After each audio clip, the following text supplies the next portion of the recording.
नमस्कार विद्यार्थी मित्रांनो, मी संतोष बोटेवर आपलं स्वागत करीत आहे विद्या कोचिंग क्लासेसमध्ये. तर आज आपण महा-टी-ई-टी ह्या परीक्षेत मागील वर्षी झालेले काही प्रश्न पाहणार आहोत. आणि ते कसे करायचे आणि त्या प्रकारचे जर प्रश्न दुसरे संख्या बदलून आल्या तर कशा करायचे ते पण पाहणार आहोत. त्याच्यात आपण जर पहिला प्रश्न पाहिला, 36 वस्तू समान वाटायच्या असतील तर किती प्रकारे वाटता येतील? याचा पर्याय क्रमांक 1 आहे 10, पर्याय क्रमांक बी 9, सी 8 आहे आणि डी 7 आहे. आता 36 ह्या वस्तू कशाप्रमाणे वाटता येतील म्हणजे याचा अर्थ आहे की आपल्याला हा प्रश्न विचारला एकूण विभाजक किती आहे. एक तर एकूण विभाजक किती आहे असा विचारतील किंवा ह्या वस्तू किती प्रकारे वाटता येतील असा प्रश्न येतो. प्रत्येक वेळेस तो म्हणजे टीईटी पेपरमध्ये हा येणारा हमखास प्रश्न आहे. आता 36चे विभाजक म्हणजे काय, म्हणजे 36ला कशा कशानं निशेष भाग जातो ते जर काढायचं. 36ला 1 न भाग जातो, 2 न जातो, 3 न पण जातो, 4 न जातो. 36ला 5 न नाही जात, बाकी 1 उरते.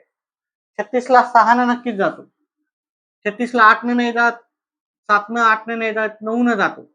त्याच्यानंतर 12 न भाग जातो, त्याच्यानंतर 18 न जातो आणि 36 न भाग जातो.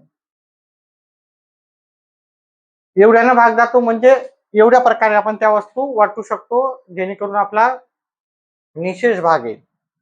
आता किती झाले? 1 2 3 4 5 6 7 8 9. एक अजून कुठेतरी राहिलं वाटतं, कारण 9 येणार नाही. 10 12 14 अशा पैकी येते. 1 न गेला, 2 न गेला, 3 न गेला भाग, 4 न गेला, 6 न गेला. बरोबर.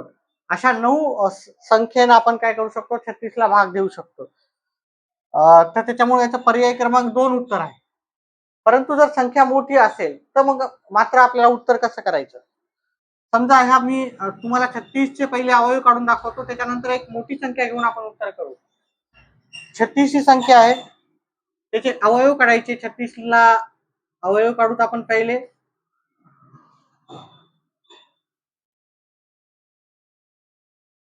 ठीक आहे, अवयव येत नसेल तर अवयवावर सेपरेट आपला व्हिडिओ आहे, तो जाऊन तुम्ही पाहू शकता.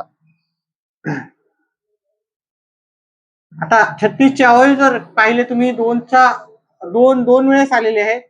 ठीक आहे, आणि 3 किती वेळेस आलेले आहेत? 3 पण 2 वेळेस आलेले आहेत. 3 गुणिले 3 सविस्तर तुम्हाला माहित हो, त्याच्यासाठी आपण हे करू.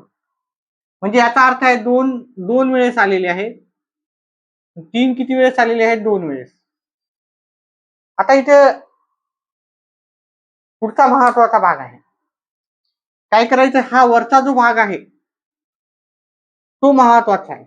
ठीक आहे, वरी 2 असेल तर त्याच्यामध्ये 1 मिळवायचा, 3 असेल तर त्याच्यामध्ये 1 मिळवायचा. वरी किती आहे तर 2 आहे. 2 अधिक 1 करायचं. 3 असेल तर 4 होतील, 4 असेल तर 5 होतील, 5 असेल तर 6 होतील. वरचा पाहायचं, घात पाहायचा. ठीक आहे, पाया नाही पाहायचा. घात किती आहे, गुणाकाराचं चिन्ह वरचे पाहायचे. वरचे 2 असेल तर काय करायचं, 2 मध्ये 1 मिळवायचं, 3 झाले. हे 3 झाले. 3 गुणिले 3, 3 गुणिले 3 9. आपलं उत्तर डायरेक्ट आहे. छोटा असेल तर आपण सहज करू शकतो, जर मोठी संख्या असेल तर आपण ह्या सूत्राच्या आधारे करू शकतो. विभाजक कसे काढायचे याच्यावर पण माझा व्हिडिओ आहे, तुम्ही तो जाऊन पाहिला तर नक्कीच तुम्हाला विभाजकावर जास्तीत जास्त एकदम क्लॅरिटी येईल. तर जे नवीन विद्यार्थी असतील त्यांनी आपल्या चॅनलला सबस्क्राईब करा, म्हणजे माझे जेवढे पण व्हिडिओ आहेत, येणारे व्हिडिओ असतील ते तुमच्यापर्यंत पोहोचून जातील. आता आपण दुसरा प्रश्न पाहू, जो की टीईटी 2017ला विचारलेला होता.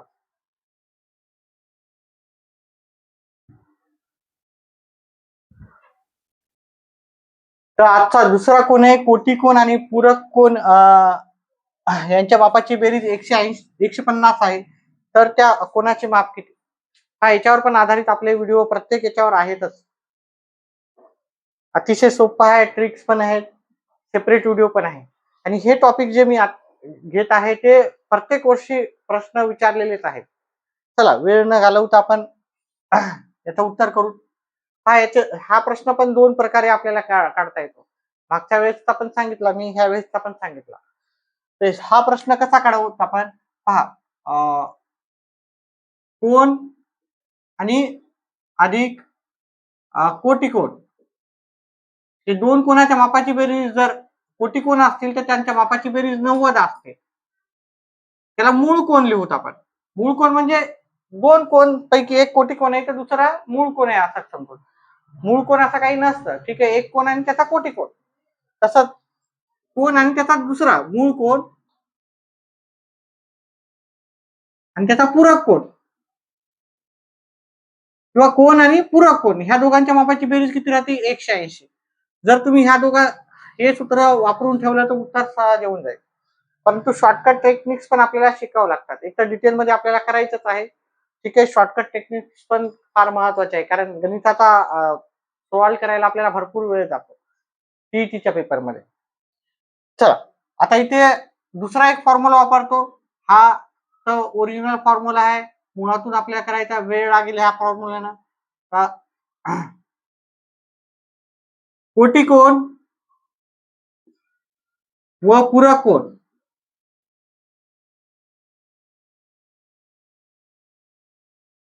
बेरीज एका कोणाच्या कोटी कोण पूरक कोणाच्या मापाची बेरीज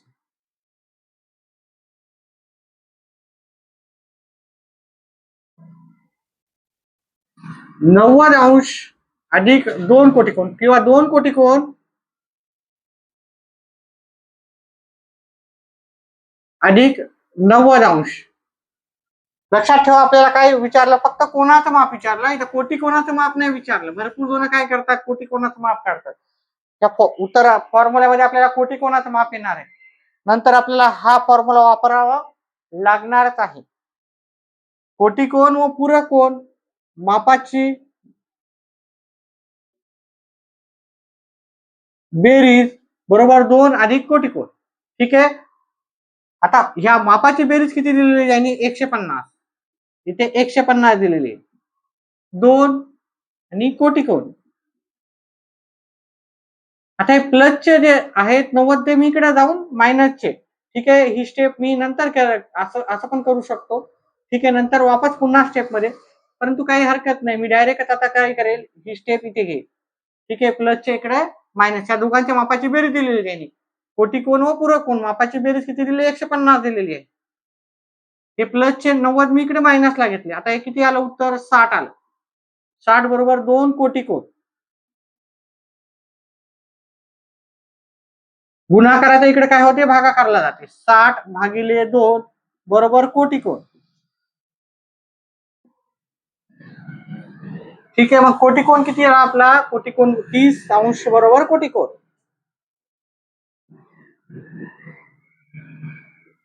पण आपल्याला वेगवेगळे प्रश्न विचारू शकतात. आता आपल्याला फक्त इथे कोण विचारला, कोटी कोण म्हणलं तर हे उत्तर आलं असतं.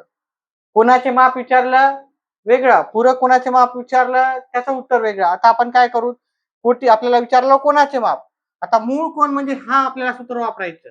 ठीक आहे, म्हणजे आपण इथे कोटी कोणाचं माप किती आहे? इथं 30 आहे बरोबर 90. मूळ कोण, हे की नाही, हे सूत्र वापरायचं. ठीक आहे, प्लसचं तिकडे जाऊन काय होईल? मायनस, म्हणजे 90 वजा 30 बरोबर किती आलं? 60.